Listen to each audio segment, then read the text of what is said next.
બેન, તમારું કંઈક નામ કમી થયું છે અને આખી વિગત શું છે? તમારું નામ અને આખી વિગત સાથે આપણને કાલે મામલતદાર કચેરી પર રજૂઆત કરવામાં આવી.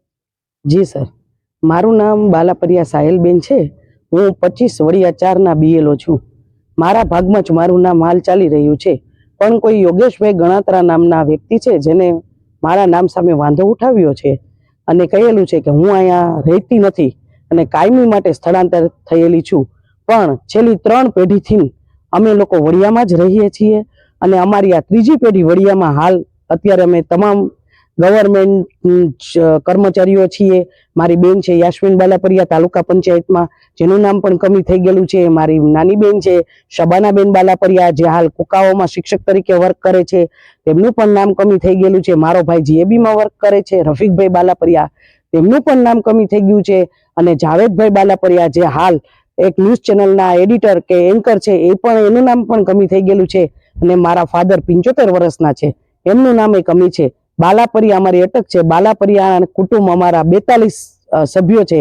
42 નામ અત્રે રદ કરવામાં આવ્યા છે, એટલે વાંધા અરજી સાથે ટૂંકમાં દેવામાં આવ્યા છે 7 નંબર ભરીને. તો અમે સરકાર પાસે એક ગુજારિશ કરીએ છીએ કે આ જે વ્યક્તિઓએ વાંધો ઉઠાવ્યો છે અમારી સામે, તો એ વ્યક્તિની યોગ્ય તપાસ કરવામાં આવે. જ્યારે અમે એ વ્યક્તિનો સંપર્ક કર્યો ત્યારે એમને એવું કહ્યું કે અમે આ સહી કરી જ નથી, બારોબારથીના ફોર્મ ભરાણા છે, કોને અમારા નામનો યુઝ કર્યો છે એ અમને ખબર નથી. તો સરકારશ્રીને એક મારી નમ્ર વિનંતી છે કે આવા વ્યક્તિઓ પોતે સ્વીકારતા નથી, તો આ કારનામું કોને કર્યું હશે અને ક્યાંથી થયું હશે?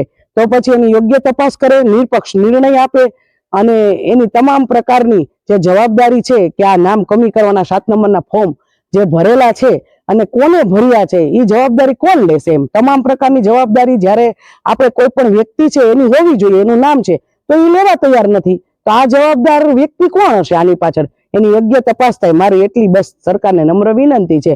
હું પોતે BLO છું, તો મારું નામ જ જો કમી કરી દીધું છે, તો હું કેવી રીતના સરકારશ્રીનો કાર્યક્રમ છે એ અત્યારે મેં જ વર્ક કર્યું છે, તો મને કેવી રીતના એમાં સંતોષ થાય? તો મને પોતાનું જ નામ કમી છે મારું, તો હું બીજાને શું ઉદાહરણ દઈશ કે કેવી રીતના સમજાવીશ? એટલે મારી નમ્ર વિનંતી છે અત્રે શ્રી મુખ્યમંત્રી શ્રી તેમજ તમામ પ્રકારના ચૂંટણી આયોગ, કમિશનર શ્રીઓ અને બધા જ આમાં યોગ્ય તપાસ કરે. અસ્તુ.